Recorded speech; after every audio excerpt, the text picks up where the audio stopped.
Que la paix et la bénédiction d'Allah soient sur vous, chers téléspectateurs, au nom d'Allah, le tout miséricordieux, le très miséricordieux. Louange à Allah et à ses serviteurs qu'il a élus.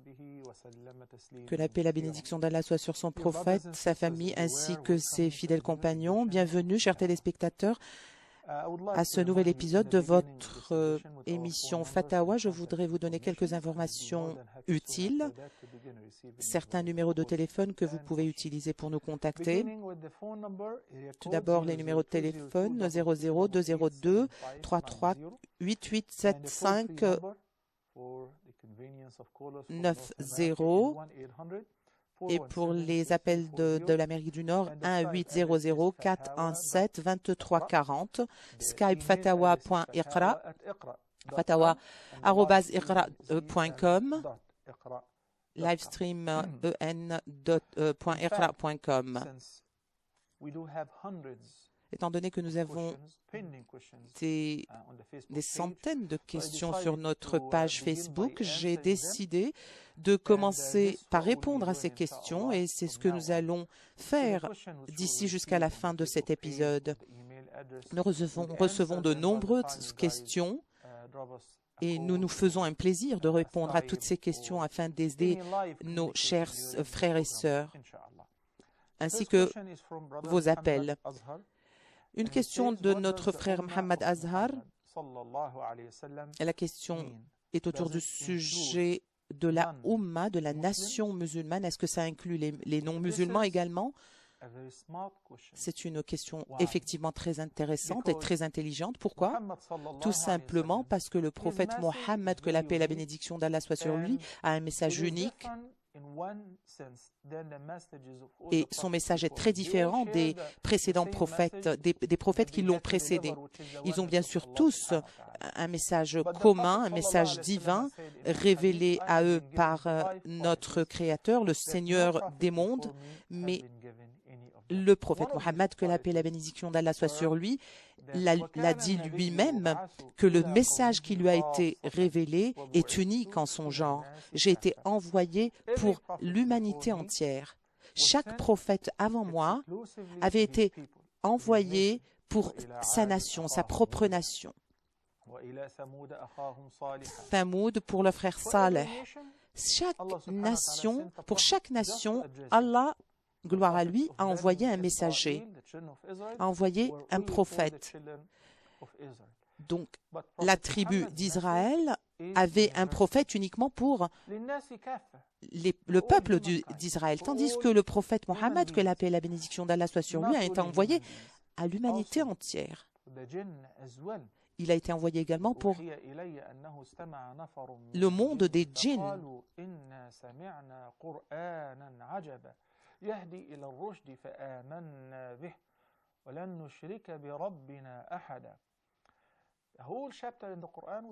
Il y a tout un chapitre dans le Coran qui est le chapitre des djinns, qui nous dit que lorsque les djinns ont entendu le message du prophète, ils ont cru en lui. Et ils ont pris la responsabilité de livrer ce message à leur monde. Et ça a été également mentionné dans le chapitre d'Al-Ahqaf. Nous t'avons envoyé comme miséricorde à l'humanité et à tout ce qui existe dans ce monde. Et dans une autre ayah, dans un autre verset, pour l'humanité en entier, pour l'humanité entière, les Arabes, les non-Arabes, les musulmans, les non-musulmans, pour l'humanité entière. Et depuis le premier jour du message de l'islam, il a regroupé autour de lui des gens de différentes région. Il y avait Salman al-Farisi, il y avait Bilal, il y avait... Donc, même ces gens-là qui venaient de différentes parties du monde se sont rassemblés autour du message de l'islam. 80% de la nation musulmane et ne sont pas des Arabes. Pourquoi? Tout simplement parce que le message de l'islam est un message général à l'humanité entière. Il y a deux catégories de umma, deux catégories de nations. La nation de la prédication et qui sont capables de livrer le message du prophète, que la paix et la bénédiction d'Allah soit sur lui. Les gens du livre, les athées, les idolâtres, chaque personne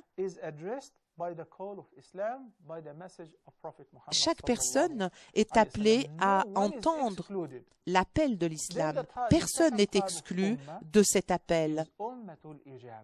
Et il y a une autre nation, la nation de la réception, la réponse au message de l'islam, et qui vont croire à l'unicité divine et que le prophète Mohammed, que la paix et la bénédiction d'Allah soient sur lui, est le dernier des prophètes.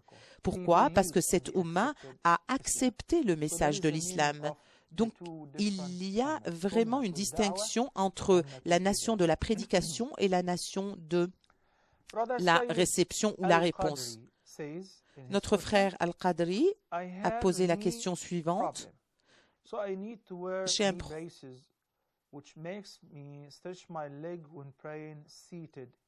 un problème en effectuant la prière. Est-ce qu'il est possible de prier assis? Bien sûr que il n'y a pas de gêne à cela.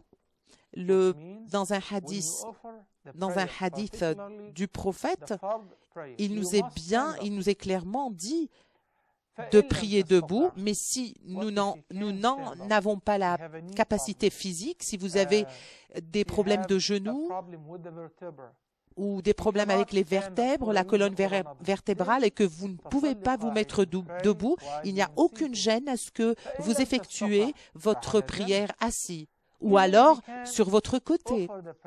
Même si vous ne pouvez pas le faire assis, faites-le sur l'un de vos côtés. À partir du moment où vous dirigez vers la Qibla, il n'y a aucune gêne à effectuer votre prière comme votre état physique le permet. Craignez Dieu autant que vous pouvez.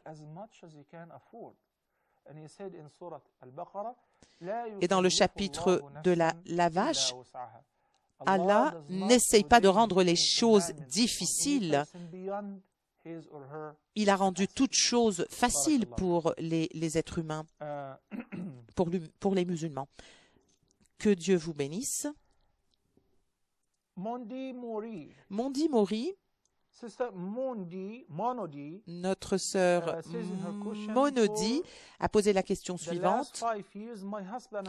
Durant les 5 dernières années, avec mon mari, nous n'avons pas vraiment eu une entente ni une vie conjugale harmonieuse, et j'ai un garçon de 5 ans. Je travaille très dur afin de subvenir aux besoins de ma famille. Je vis avec mes beaux-parents. Est-ce que mon mariage est toujours valide? Tout d'abord, vraiment, je suis désolée pour votre situation, parce que le prophète, que la paix et la bénédiction d'Allah soit sur lui, nous dit dans ce hadith, il y a un grand mal pour la personne qui délaisse sa famille, qui ne subvient pas aux besoins de sa famille et qui se détache de ses responsabilités et de la responsabilité qui lui incombe envers sa famille. Surtout que la personne est responsable financièrement, émotionnellement et économiquement. Chacun de vous est un gardien Et cette garde vient avec des responsabilités. Vous serez tenu responsable devant Dieu, devant Allah, gloire à lui. Chaque époux doit accomplir cette tâche en bonne et due forme et remplir ses responsabilités aussi bien envers sa femme qu'envers ses enfants. Il doit passer un temps de qualité avec ses enfants, les éduquer et leur apprendre la religion. S'il n'accomplit pas cette responsabilité, s'il ne remplit pas cette responsabilité, eh bien, cela veut dire qu'il a commis un péché. Je ne connais pas la deuxième version de l'autre version de l'histoire, mais je vais donner ma réponse de manière générale. Si c'est convenable pour vous, eh bien, il n'y a pas de gêne. Est-ce que vous êtes toujours marié avec cette personne? Il vous a délaissé pendant 5 ans. C'est quand même une longue période. Est-ce qu'il s'est remarié et il vous a négligé? Est-ce qu'il vous a divorcé? Non. Est-ce qu'il a demandé le divorce? Donc, cela veut dire que vous êtes toujours marié. Mais si vous voulez vous-même demander le mariage, eh bien, faites-le. Et à juste titre, vous avez raison de le faire. Pourquoi? Parce qu'il vous a délaissé pendant 5 ans.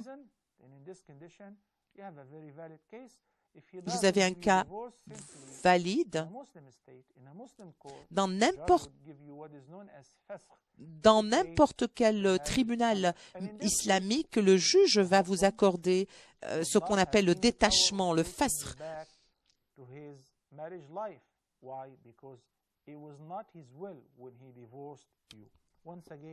Encore une fois, je voudrais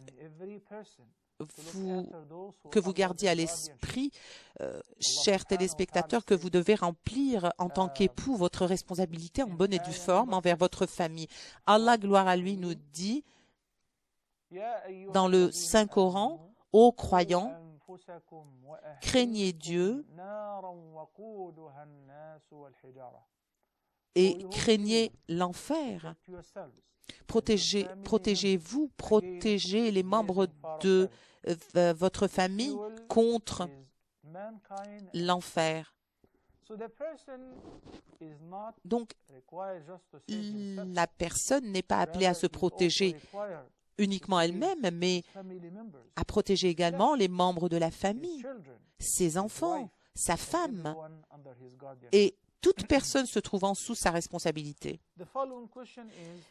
La question suivante a été posée par Hachem. Est-ce qu'il est permis d'effectuer la prière nocturne en dehors du mois du Ramadan? Oui, bien sûr que cela est permis. D'après un hadith authentifié par Abu Huraira, Dieu enveloppe de sa miséricorde un homme qui se réveille la nuit afin d'effectuer la prière et qui va réveiller sa femme également pour le faire. Si elle ne veut pas, si elle refuse de le faire, il va essayer de jeter quelques gouttes d'eau sur son visage afin qu'elle se réveille. Et donc juste gentiment comme ça afin qu'elle puisse se réveiller entièrement et le rejoindre pour effectuer cette prière. Le prophète, que la paix et la bénédiction d'Allah soit sur lui, nous dit également qu'Allah enveloppe de sa miséricorde chaque femme qui se réveille également pour la prière nocturne. Et elle va faire la même chose pour son mari. Elle va essayer de le réveiller gentiment en jetant des gouttelettes d'eau sur son visage. Ceux qui le font sont ceux que Allah aura sauvés. Toute personne qui se réveille pour effectuer la prière nocturne nocturne, ne serait-ce que 2 inclinaisons en groupe, ils sont donc, donc sauvés et ils vont être récompensés et ils vont être à eux vont Allah, gloire à lui, va accorder le pardon et accepter le repentir. Juste en priant ces 2 inclinaisons, en effectuant ces 2 inclinaisons. Je voudrais vous dire également, chers téléspectateurs, chers frères et sœurs, essayez cette prière nocturne ne serait-ce qu'une fois et goûtez, savourez le plaisir de le faire. Et savourez également le plaisir de réveiller les membres de votre famille, s'ils le peuvent, s'ils en ont la possibilité, de vous joindre afin de faire cette prière en groupe. Vous allez voir comme ceci va avoir un plus sur votre vie conjugale. Cela va injecter davantage d'harmonie et de cohésion dans votre couple. Vous allez bénéficier d'une récompense inouïe d'après un hadith. D'après ce hadith qui appelle à une prière en groupe, cela ne se limite pas uniquement au mois de Ramadan. Essayez de le faire occasionnellement, de temps en temps, même si ce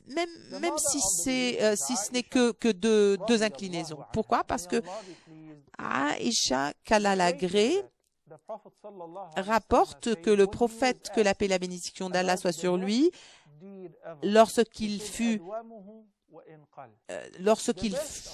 lorsqu'on lui posa la question de savoir quelles sont les meilleures actions, il répondit 2 rak'at, 2 inclinaisons chaque nuit. C'est bien d'être consistant dans ce rituel.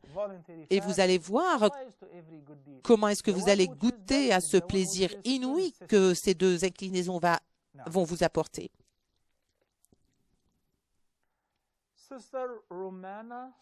Notre sœur Romana Rahman pose la question suivante. Après le petit pèlerinage, nous avons oublié de raccourcir nos cheveux. Est-ce que notre petit pèlerinage est valide? Les piliers du petit pèlerinage sont la première chose, la sacralisation, la circumambulation et la marche entre Safa et Marwa. La sacralisation doit se faire dans des lieux géographiques bien déterminés. Et une fois arrivé à la Mecque, il faut effectuer 7 circumambulations autour de la Kaaba et ensuite As-Sa'i ou la marche entre Al-Safa et Marwa, les 2 monticules de Safa et Marwa. Pendant l'état de sacralisation, il m'est permis de faire certaines choses, comme prendre dans mes bras ma femme,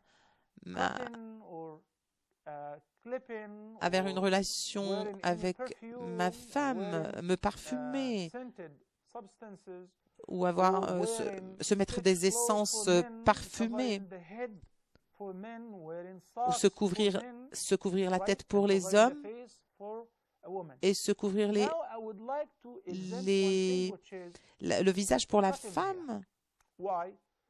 Mais je voudrais enlever ou extraire le fait de se couper les cheveux après avoir accompli ces 3 piliers du pèlerinage. Il faudrait se raccourcir les cheveux pour les hommes, et les femmes peuvent se raccourcir de quelques centimètres leurs cheveux.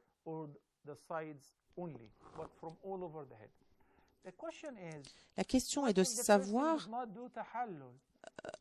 si la personne n'entre pas dans l'état de désacralisation, qu'est-ce qui arrive? Qu'est-ce qui se passe si elle n'entre pas, si cette personne n'entre pas en état de désacralisation? Eh bien, ceci s'applique au grand pèlerinage, au Hajj. Lorsqu'on effectue tous les rituels du grand pèlerinage, à ce moment-là, on peut entrer en état de désacralisation. Vous restez en état de sacralisation étant donné que vous ne vous êtes pas raccourci les cheveux. Je voudrais vous poser la question de savoir, est-ce que vous êtes rentré chez vous ou est-ce que vous êtes toujours à la Mecque? Est-ce que vous avez oublié ou est-ce que vous l'avez fait intentionnellement? Parce que si vous avez oublié, cela veut dire que vous devez faire quelque chose si vous êtes toujours à la Mecque. Mais si vous êtes rentré à la maison, si vous êtes rentré chez vous, ça veut dire que vous allez devoir entrer en état de sacralisation. Est-ce que vous vous êtes enveloppé avec le tissu blanc? Vous êtes toujours en état de sacralisation, donc vous ne pouvez pas changer ces vêtements à moins que vous vous ayez raccourci les cheveux. Vous devez entrer en état de désacralisation et vous raccourcir les cheveux parce que vous avez oublié. Donc, mon conseil pour chaque personne qui effectue le grand ou le petit pèlerinage, éduquez-vous. Il faudrait vraiment avoir une connaissance très approfondie des piliers du pèlerinage. Si vous effectuez la Umrah ou le petit pèlerinage, il faudrait également vous éduquer et avoir une connaissance profonde.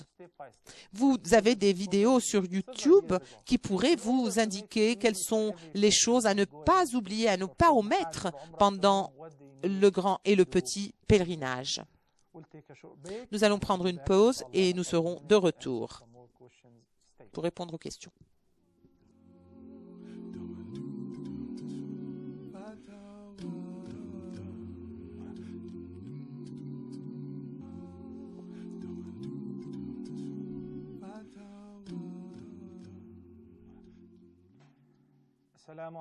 Que la paix soit sur vous, chers téléspectateurs, et bienvenue à nouveau. D'autres questions très importantes de notre frère Mokhtar Hassan qui pose la question de savoir si une personne devait procéder à des ablutions et se laver uniquement les parties mentionnées par le chapitre d'Al-Maïda. Est-ce que ces ablutions sont valides? Quel est le verset dans le chapitre de la table où Allah, gloire à lui, nous dit: si vous procédez à la prière, lavez-vous vos visages et vos mains jusqu'aux coudes et vos pieds jusqu'aux chevilles. Ceci est le verset qui va mandater et qui va donner la manière avec laquelle nous devons procéder aux ablutions. Mais afin de pouvoir prier, vous devez être purifié et donc procéder aux ablutions. Vous ne pouvez pas effectuer la prière sans avoir fait vos ablutions. Le verset a mis une liste dans la liste, a mentionné toutes les parties à laver. Donc, si nous parlons des obligations, il faudrait se laver ces parties comme mentionné dans le verset. Si vous vous préparez à la prière, vous devez vous laver le visage qui inclut la bouche et le nez. Donc le prophète, que la paix et la bénédiction d'Allah soit sur lui, commençait par rincer sa bouche, ensuite se laver le nez, et puis par la suite le faire une seule fois ou 2 fois ou 3 fois. Donc, l'obligation, c'est le faire une fois. Après, se laver le visage tout en se lavant également la bouche. À la gloire à lui, nous dit également de passer notre main sur notre tête. Cela veut dire également se passer la main sur toute la tête en incluant les oreilles à l'intérieur et à l'extérieur. Même si ce n'est pas mentionné littéralement dans le Saint-Coran, par la suite se laver les pieds en incluant les chevilles. Par la suite, se laver les bras jusqu'aux coudes, vos visages et vos mains jusqu'aux coudes. Et c'est très bien expliqué sans ambiguïté dans le Saint-Coran. Le verset par la suite nous dit de le faire par ordre. Donc, il n'est pas possible de se laver les bras avant le visage ou la tête avant le visage ou se laver les pieds avant la tête ou les cheveux. L'ordre doit être respecté. C'est une obligation.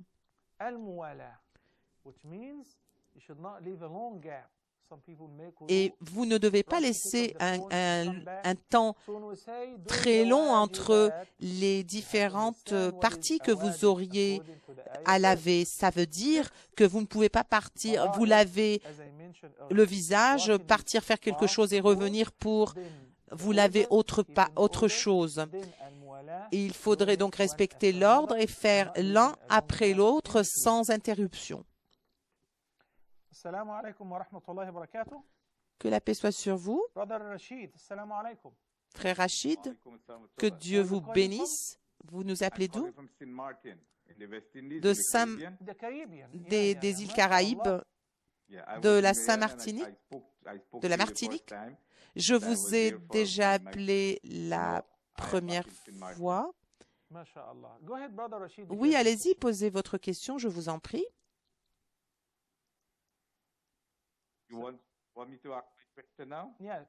Vous voulez que je pose la question tout de suite? Oui, bien sûr. Notre cher n'est pas ici parce qu'il a un dîner à la mosquée. Et c'est concernant un hadith. Le prophète, que la paix et la bénédiction d'Allah soit sur lui, a dit que si un prophète devait me succéder, celui le plus habilité à l'être, c'est Abu Bakr ou Omar. Est-ce que c'est un hadith authentifié? Le hadith nous parle de Omar qu'Allah l'agrée. Et comme vous pouvez le comprendre du hadith, c'est hypothétique, étant donné que Allah, gloire à lui, adresse le prophète, que la bénédiction d'Allah soit sur lui, lui disant tu es le dernier des prophètes. Ça veut dire que Allah a tranché là-dessus. Et le prophète, que la paix et la bénédiction d'Allah soient sur lui, a été doté de 5 vertus. Il n'y aura aucun prophète qui lui succédera. Mais notre prophète, que la paix et la bénédiction d'Allah soient sur lui, a voulu accorder cet honneur très symbolique à Omar qu'Allah l'agrée. Il l'a nommé Al-Farouq, étant donné qu'il pouvait faire une distinction très claire et sans ambiguïté entre le bon et le mauvais, le juste et l'injuste, le blanc et le noir. Il était très juste. Le prophète, que la paix et la bénédiction d'Allah soit sur lui, nous dit concernant Omar ibn al-Khattab qu'Allah l'agrée, que si Omar prenez cette route, Satan, le diable, allait prendre la route opposée. Pourquoi? Parce que même le diable craignait Omar ibn al-Khattab qu'Allah l'agrée.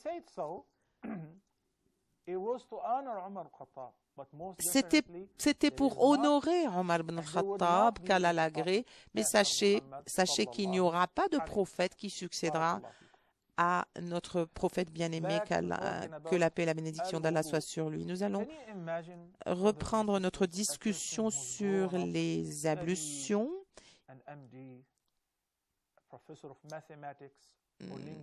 Imaginez une personne comme un professeur d'université qui ignore comment procéder aux ablutions. Mais ceci n'est pas étrange. Cette personne a appris comment devenir un mathématicien, comment devenir professeur à l'université, mais il n'a pas appris quelles sont les bases de sa religion.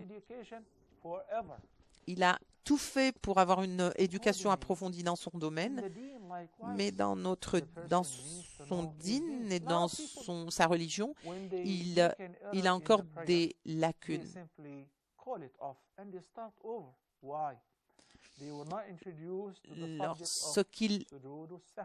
Lorsqu'ils n'accomplissent pas ou n'effectuent pas leur prière en bonne et due forme, ils arrêtent et ils reprennent à nouveau. Pourquoi? Parce qu'ils ne connaissent pas ce que sujoud as-sahou veut dire, la prosternation de l'oubli. Il faudrait se renseigner, il faudrait s'éduquer lorsque vous apprenez comment corriger ou rectifier une erreur. Ceci va vous aider à approfondir votre connaissance de la religion. Comment procéder aux ablutions? Comment effectuer ces ablutions? Comment utiliser les toilettes? Nous parlons des ablutions. L'une des conditions qui va rendre vos ablutions valides, c'est de remplir certaines conditions, parmi lesquelles, premièrement,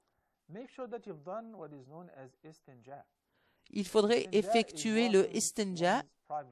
Ça veut dire se laver les parties intimes et se débarrasser de l'impureté, se purifier.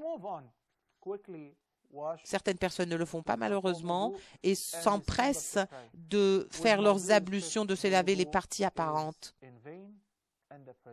Eh bien, vos ablutions malheureusement ont été effectuées en vain, étant donné qu'elles ont été faites sur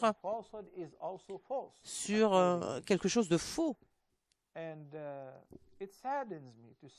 Ça m'attriste de vous dire que pendant le grand pèlerinage, nous voyons de nombreuses personnes qui sont très mal éduquées, qui sont très mal informées sur leur religion.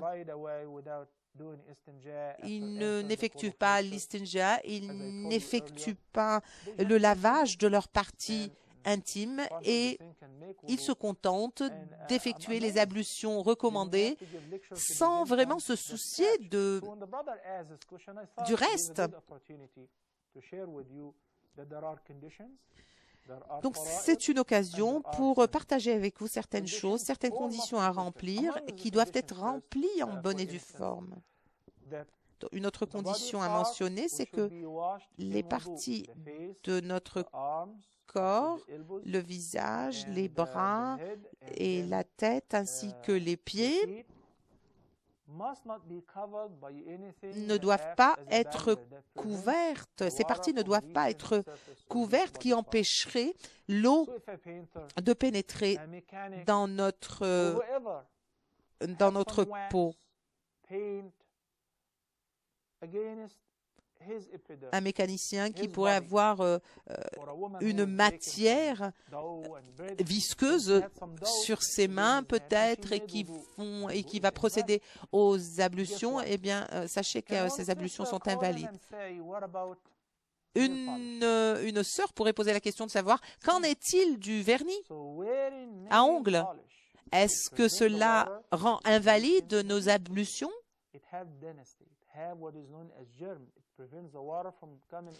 Bien sûr que oui, étant donné que ça empêche l'eau de toucher, d'entrer, de pénétrer dans l'ongle. Et la sœur peut se rendre compte qu'elle a prié pendant tout ce temps-là avec du vernis à ongles qui était là et qu'elle n'a pas pensé à enlever. Sachez qu'à chaque fois que vous effectuez des ablutions, il va falloir enlever ce vernis. Certaines sœurs vont peut-être dire, je n'ai même pas besoin de prier dans ce cas-là parce que je ne peux pas enlever le vernis 5 fois par jour. Le musulman ou la musulmane va être questionné par Allah, gloire à lui, lors du jour du jugement. Est-ce qu'ils ont été sincères avec leurs prières? Donc les ablutions et ce qui précède les ablutions est très importante à discuter. La question était concernant les parties obligatoires. Est-ce que c'est suffisant? Est-ce qu'on peut se contenter de se laver la bouche, le visage, les bras et les pieds? Quels sont les sunan, par exemple? Quels sont les actes recommandés? L'utilisation du bâtonnet, du miswak. Après avoir fini vos ablutions, vous allez faire une invocation en attestant qu'il n'y a de Dieu qu'Allah et que Mohammed est son messager. Il y a un certain nombre d'invocations que vous êtes appelés à faire et qui sont des actes recommandés, sont partie des sunan. Également, se laver vraiment avec ferveur, c'est-à-dire être sérieux dans la manière avec laquelle nous effectuons les ablutions et non pas les faire à la légère. Également, c'est un acte recommandé.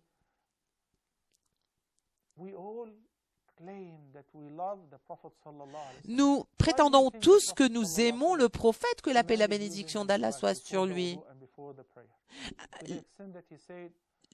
Un homme utilisait le bâtonnet avant et après la prière. Et à l'instar de ce que faisait notre prophète bien-aimé. Et même notre prophète bien-aimé disait que si je pouvais demander à tous les musulmans de le faire, je le ferais. Donc, c'est valide si vous accomplissez les actes obligatoires comme le lavage des parties mentionnées dans le Saint-Coran, mais vos ablutions ne seront pas parfaites. Que Dieu vous bénisse.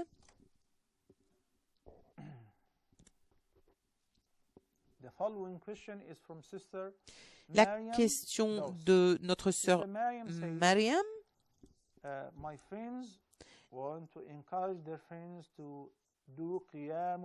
Mes amis voudraient encourager leurs amis de faire la prière nocturne. Et ils ont bien déterminé un jour et ils se sont mis d'accord pour se lever la nuit et accomplir et effectuer les prières avant Al-Fajr.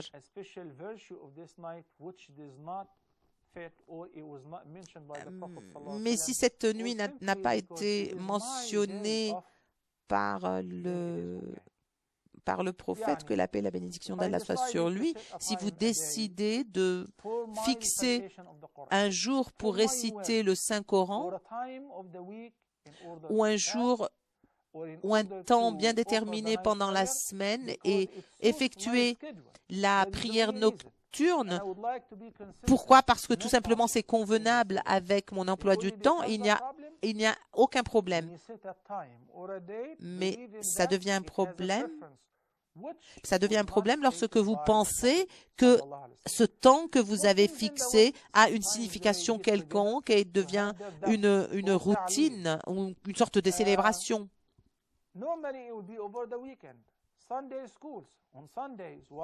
Pendant les dimanches. Pourquoi? Parce que c'est un jour de congé. Pourquoi? Parce que c'est convenable pour notre emploi du temps. Abdallah ben Mas'ud, qu'Allah l'agrée, avait l'habitude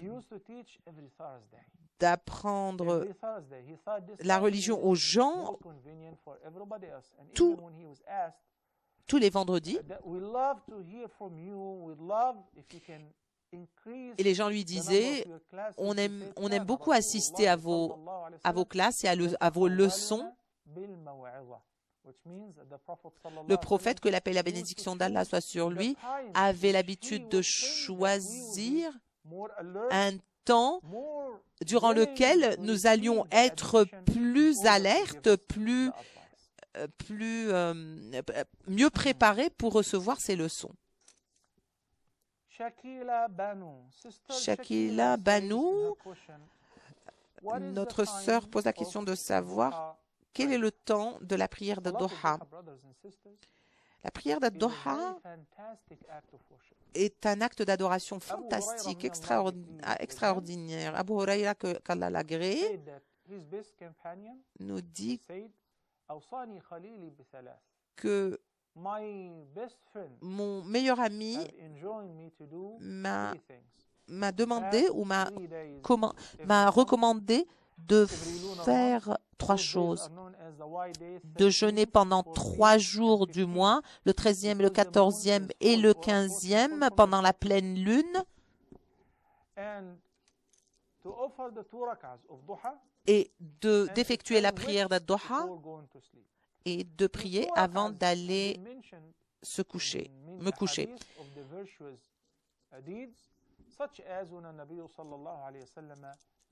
Le prophète, que la paix et la bénédiction d'Allah soit sur lui, nous dit que chaque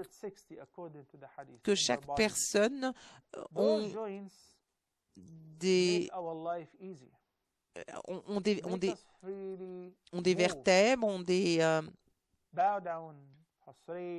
ont une capacité physique qui rend notre vie plus facile. Et donc, toutes ces articulations vont faciliter notre vie afin de nous protéger. Il y en a même dans notre cerveau pour protéger notre cerveau d'avoir des maladies quelconques, et tout cela pour protéger le cerveau.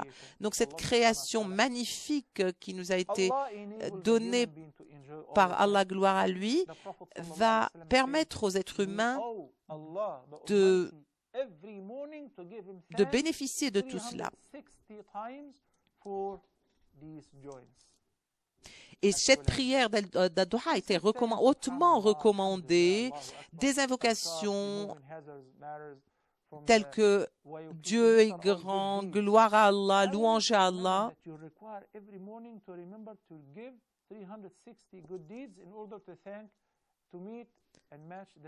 Imaginez que chaque matin, vous vous réveillez et vous faites des rappels ou des invocations 360 fois. Tout cela équivaut à effectuer 2 inclinaisons d'Ad-Duha.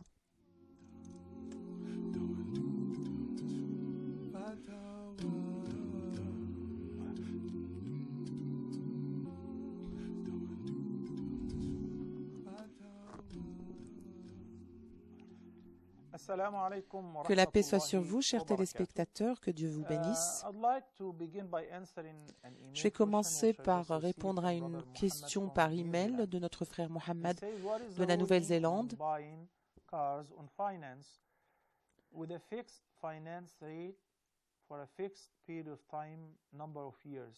Quelle est l'opinion juridique concernant l'achat d'une voiture et le remboursement de la somme du coût de cette voiture, du prix de cette voiture durant un temps bien déterminé tout au long d'une année? Et quelles sont les conditions à remplir dans ce cas? Je voudrais différencier entre deux transactions, l'une qui est tout à fait licite et l'autre qui est tout à fait illicite. Celle qui est licite est lorsque la personne vend un objet et cet objet, il le vend cash, par exemple à $100, mais le même objet est mis au solde, par exemple,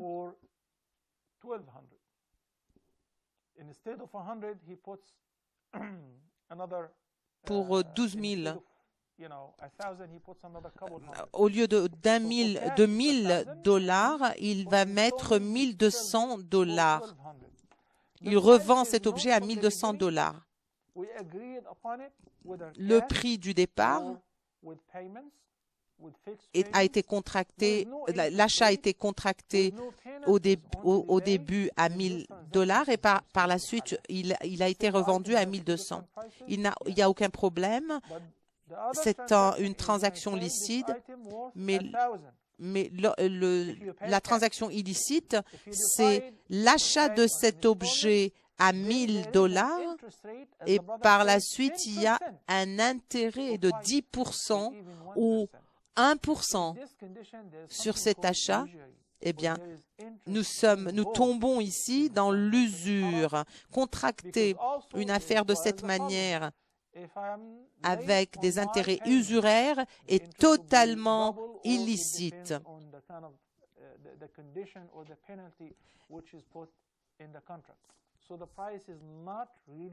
Donc le prix n'est pas vraiment fixe et le prix n'est pas vraiment connu. La première transaction, c'est $1,200, il n'y a aucun problème. L'objet est connu.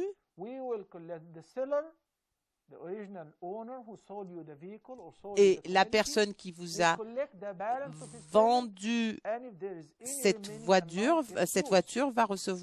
va toucher le prix de sa voiture tout au long de l'année, il n'y a aucun problème. Mais si vous contractez, vous accomplissez cette transaction par moyen d'intérêt usuraire, eh bien, cela est complètement illicite. Nous étions en train de parler de la prière de Duha et la question était de savoir quel est le temps opportun pour effectuer la prière de Duha. Le début de la prière de Duha, c'est 15 minutes après la levée du soleil. Et la fin, c'est 15 minutes avant Ad-Dohr. Car ces deux temps, avant le lever du soleil et avant Ad-Dohr, ce sont des temps connus comme étant les temps d'Al-Karaha où vous pouvez effectuer des prières surérogatoires.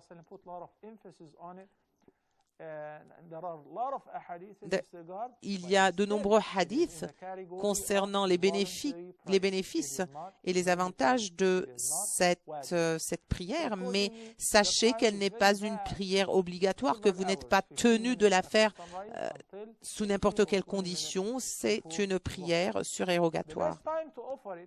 Et le meilleur des moments pour effectuer cette prière, c'est 1 heure avant la prière d'Ad-Dohr. Et le prophète, que la paix et la bénédiction d'Allah soit sur lui, nous dit donc le meilleur moment de le faire, c'est avant la prière d'Ad-Dohr.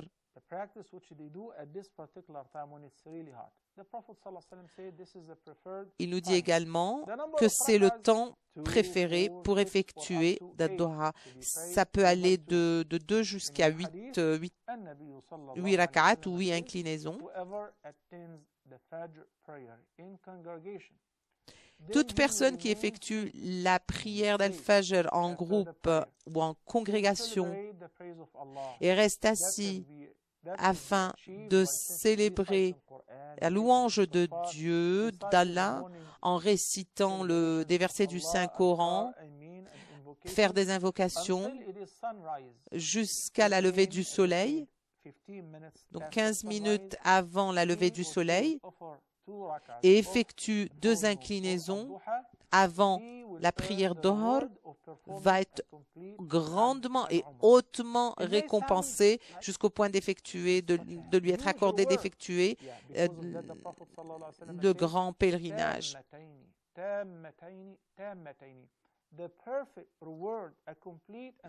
La meilleure récompense accomplie, c'est le grand et le petit pèlerinage. Vous n'êtes pas obligé d'être à la Mecque pour le faire ou pour effectuer la prière d'Ad-Duha. Vous pouvez le faire n'importe où et vous allez être récompensé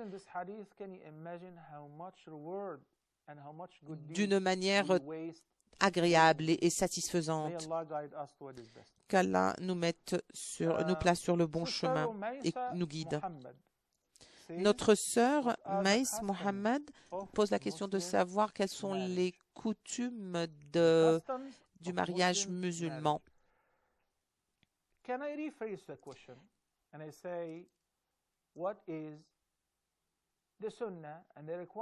Il faudrait savoir quelle est la sunna, quelle est la tradition de notre prophète. C'est comme cela que nous devons reformuler notre question.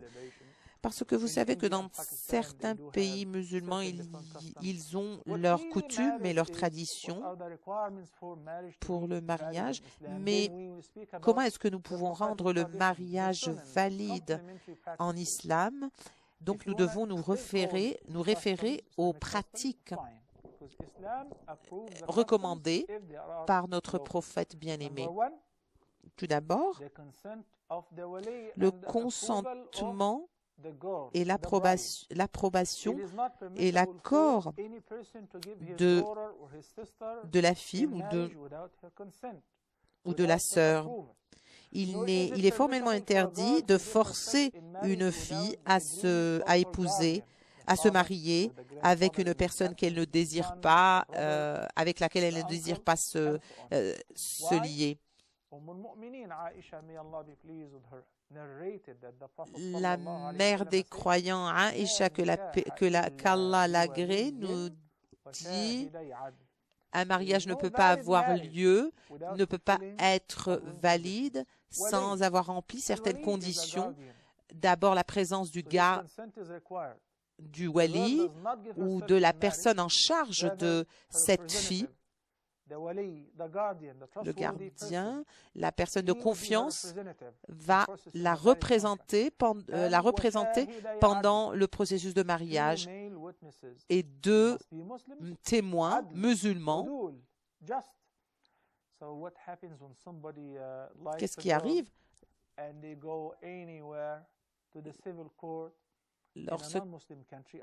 lorsque 2 personnes vont aller se marier dans une église ou dans une cour civile? Est-ce que ce mariage est valide? Non, ce mariage n'est pas valide. Vous devez remplir les conditions que je viens de mentionner. Donc le consentement du gardien, du représentant de la femme ou de la fille, et la présence de 2 témoins et la déclaration publique de ce mariage. Le prophète, que la paix et la bénédiction d'Allah soit sur lui, nous recommande d'annoncer publiquement ce mariage. Et par la suite, il y a une fête qui a lieu pour célébrer ce mariage, où vous invitez les gens afin de manger de la nourriture et de partager votre joie. Il y a bien sûr une bénédiction qui va envelopper ce jour. Il y a une invocation à faire afin que la bénédiction d'Allah soit sur ce couple le jour de leur mariage. Une bénédiction dans leur religion, dans leur vie, l'invocation est vraiment très exhaustive. Qu'Allah vous enveloppe de sa bénédiction et qu'il vous lie et qu'il vous réunisse dans l'amour, dans la patience, dans la miséricorde. Sans oublier la dot. Vous devez leur donner, leur payer la dot qu'elles doivent recevoir. Et c'est l'homme qui est obligé de payer sa dot à sa future femme. Qui va rassembler cette dot? Le gardien ou le représentant de la femme, qui pourrait être le père ou le frère, l'oncle.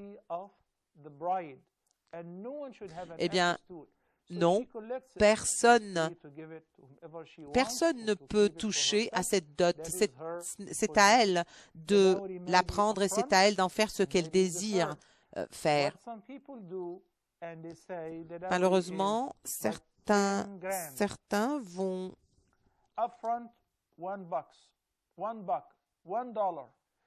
dire que la dot est de 10 grammes d'or. Lorsque vous divorcez, vous serez obligé de payer et de vous acquitter de la dette envers votre femme. Et si vous mentionnez cela dans un contrat de mariage,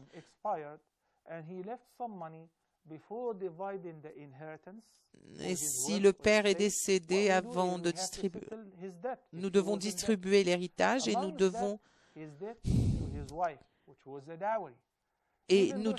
il doit également donner la dot, payer la dot à sa femme.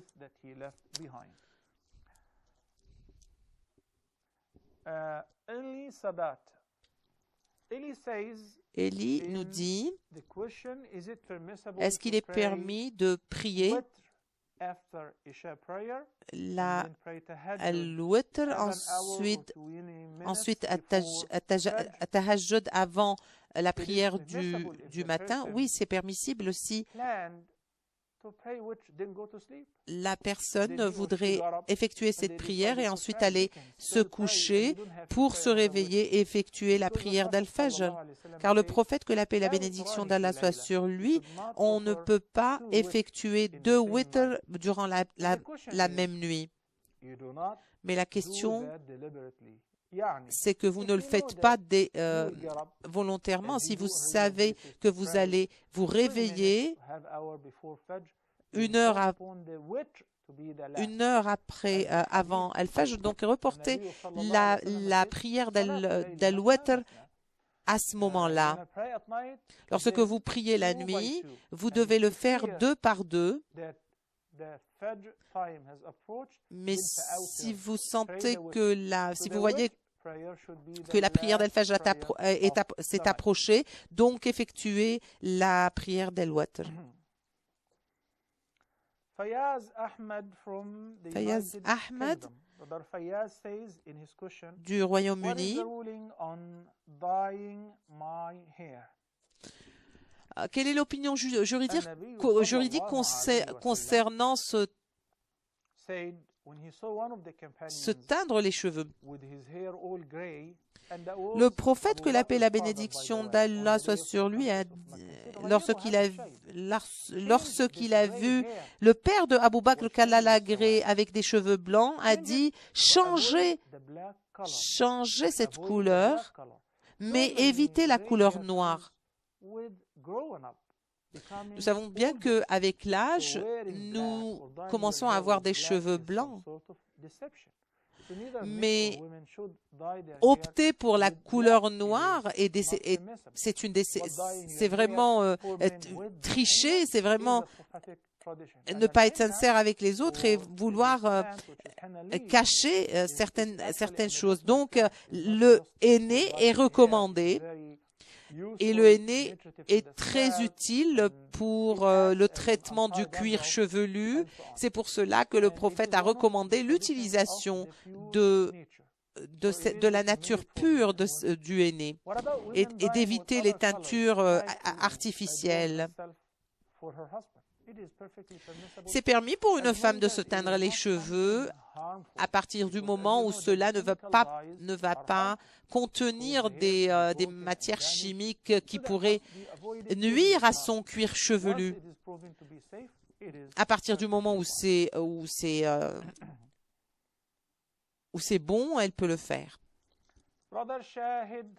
Notre frère Shahid Rasoul voudrait savoir, est-ce qu'une personne peut se rendre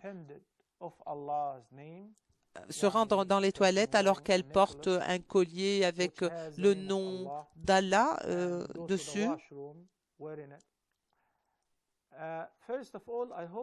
Tout d'abord, j'espère que vous ne posez pas la question concernant un collier porté par un homme, car les colliers sont faits uniquement pour les femmes, même si ça porte le nom d'Allah. Ce n'est pas permis pour la femme d'entrer dans les toilettes avec un collier portant le nom d'Allah, un pendentif portant le nom d'Allah. Mohamed Issa voudrait savoir quelle est la réponse à apporter à Jazakallahu khairan, c'est-à-dire que Dieu vous récompense, qu'Allah vous récompense avec de bonnes choses, et vous aide pour effectuer des bonnes actions.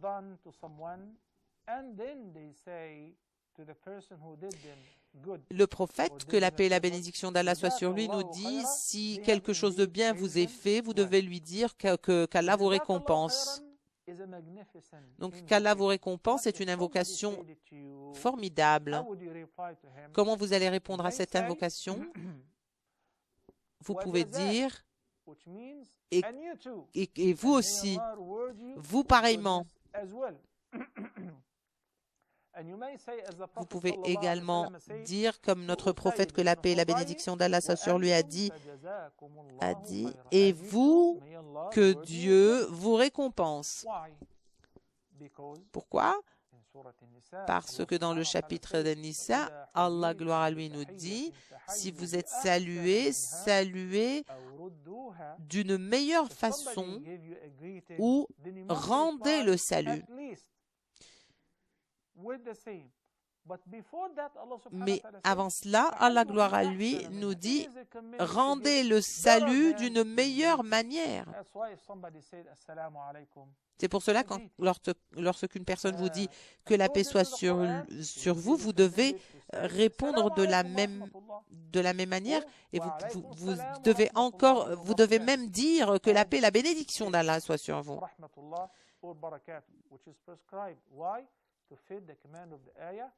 Et ceci est fait afin de remplir et de répondre aux recommandations faites par le verset.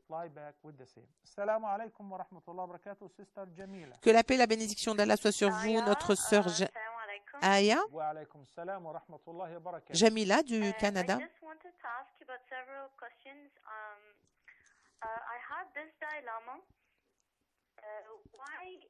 J'ai un dilemme.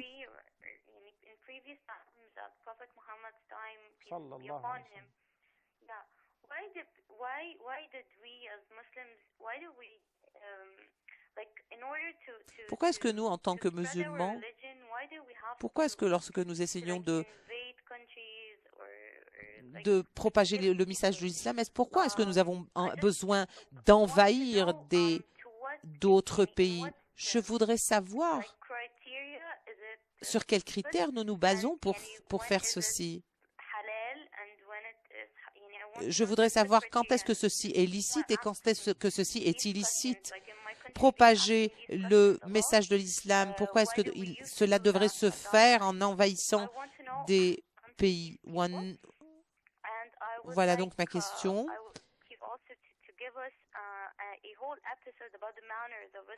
Et je voudrais donc que vous nous parliez un peu du comportement d'un bon musulman également. Comment est-ce qu'il doit se faire? Comment est-ce qu'il doit être traité? Et quels sont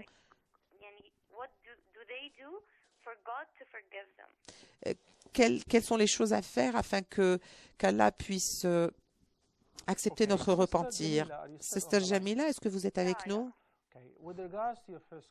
Concernant votre première question, quel livre d'histoire vous avez lu sur l'islam? Non, ce n'est pas l'histoire de l'islam. J'ai compris, parfaitement bien compris votre question. Comme les conquêtes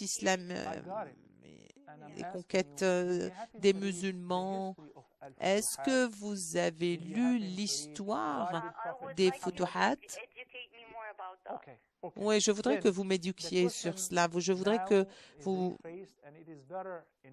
vous approfondissiez ma connaissance dans ce domaine. Nous n'allons pas parler incessamment du fait que l'islam n'a pas été le message de l'islam n'a pas été propagé avec l'épée. Vous savez très bien qu'aujourd'hui, la nation musulmane est dans son état le plus faible, malheureusement. Mais avec cela, mais en dépit de cela, étant donné que vous vivez au Canada et je viens de rentrer de l'Amérique du Nord, combien de personnes vous avez rencontré pendant que vous êtes au Canada et qui se sont convertis à l'islam? Au moins une personne par jour. Dans les différents États d'Amérique, il y a au moins une personne par jour qui se convertit à l'islam. Est-ce que cela est fait par l'épée? Bien sûr que non. C'est vrai? Lorsque nous avons des minorités musulmanes n'importe où, et ces minorités ont besoin de protection pour être éduquées concernant les différents types de djihad, ce terme est devenu un terme effrayant pour beaucoup. En étudiant la biographie de notre prophète bien-aimé, sa tradition et la tradition de ses compagnons, vous allez être vraiment très fiers de cette tradition et de votre histoire. Chacune de ces batailles doivent nous rendre honorés de faire partie de cette nation. Je voudrais vous donner quelques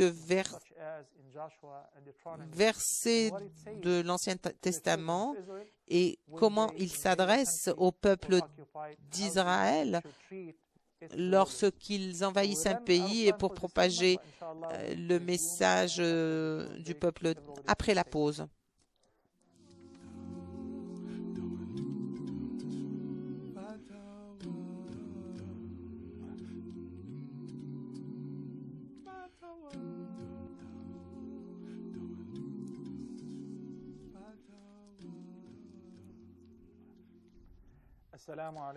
Que la paix soit sur vous, chers téléspectateurs, et bienvenue à nouveau pour cette dernière partie de votre émission. Toutes vos questions, chères sœurs, sont très valides et vous voulez savoir quel est le comportement à suivre pour un bon musulman. Il y a il y a effectivement une émission sur l'attendrissement du cœur que vous pouvez trouver dans quelques clips sur YouTube. Et l'imam Bukhari nous montre quels sont les différents comportements et les différentes qualités de notre prophète bien-aimé, qui est un exemple à suivre pour nous tous.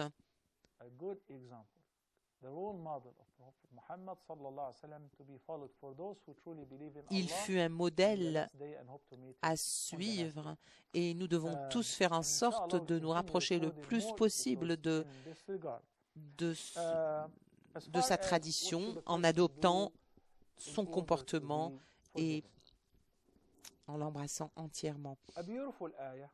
Nous avons un verset magnifique. Abdallah ben Mas'ud nous dit quel est le verset qu'il aimait le plus, était dans le chapitre de Az-Zumar.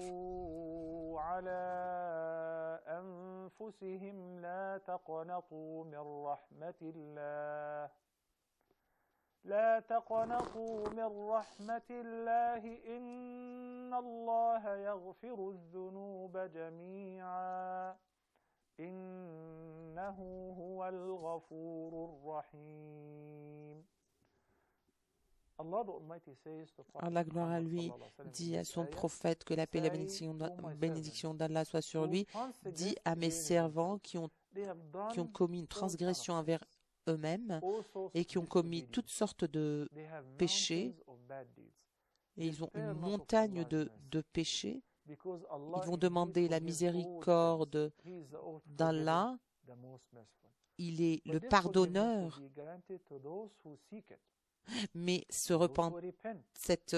pardon va être accordé à ceux qui vont à la recherche de ce pardon. Demandez pardon à Allah et repentissez-vous.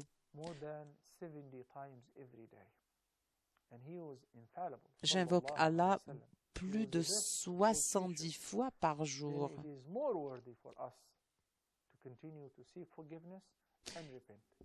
Nous devons continuer à demander pardon et nous repentir autant que nous pouvons et à chaque moment de la journée. Dans le chapitre d'An-Nur, Allah, gloire à lui, nous dit demandez faites le repentir et demandez le pardon afin que vous puissiez réussir dans votre vie. Ce n'est pas une question uniquement de dire je me repentis. Par exemple, si quelqu'un ne peut pas se passer, est très dépendant d'une mauvaise habitude, fumer ou n'importe quelle autre habitude néfaste, et va demander à Allah, gloire à lui, pardonne-moi, je me repentis, je ne voudrais pas continuer à fumer, mais il faudrait avoir les conditions, remplir les conditions de sincérité afin qu'Allah vous aide dans votre repentir. Vous devez faire la promesse solennelle de ne plus recommettre ce péché.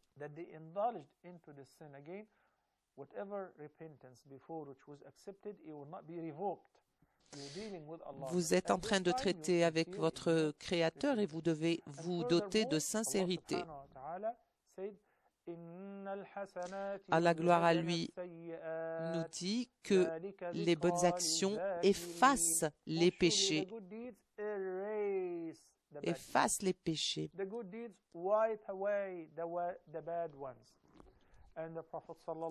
Le prophète, que la paix et la bénédiction d'Allah soit sur lui, nous dit dans un hadith, faites suivre un péché par une bonne action afin que le péché soit effacé. Les ablutions, les prières, les invocations, la récitation du Saint-Coran, tout ceci va pouvoir contribuer à renforcer, augmenter notre foi en Allah. gloire à lui, et effacer certains de nos péchés.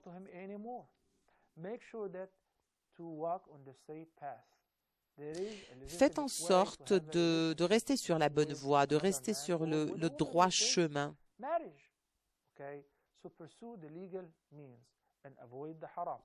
Essayez d'éviter tout ce qui est illicite et gardez à l'esprit que nous ne sommes pas infaillibles. Nous sommes des êtres humains. Donc, par nature, nous avons tendance à commettre des péchés. Et c'est ce qu'Allah, gloire à lui, nous dit dans le chapitre de Youssef.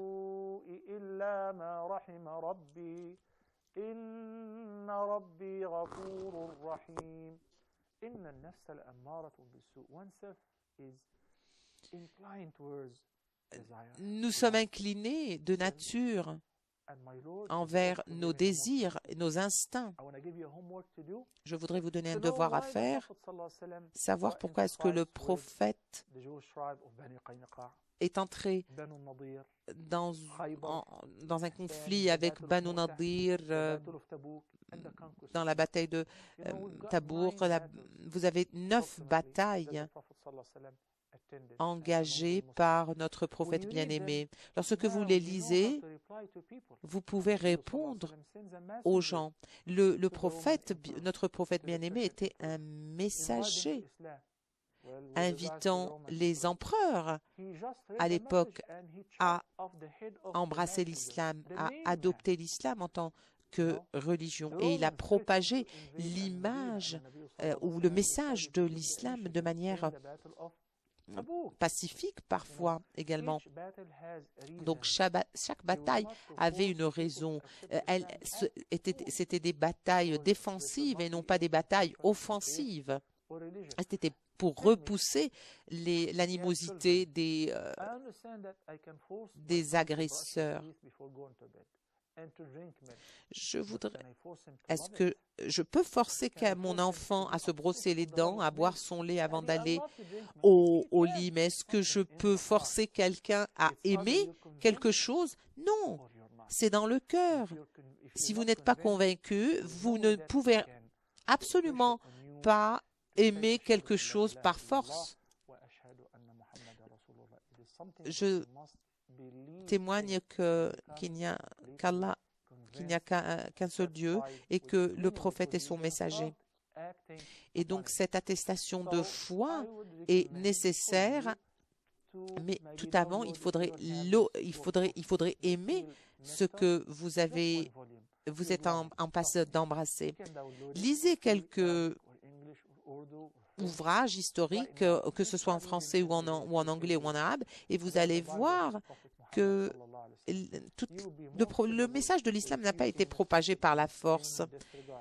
Et vous allez apprendre sur le message de notre bien-aimé prophète. Chers téléspectateurs, que Dieu vous protège, que Dieu vous bénisse, qu'il nous préserve sur la bonne voie. Merci de votre attention et que la paix et la bénédiction d'Allah soit sur son prophète Mohammed. Je vous donne rendez-vous pour la semaine prochaine.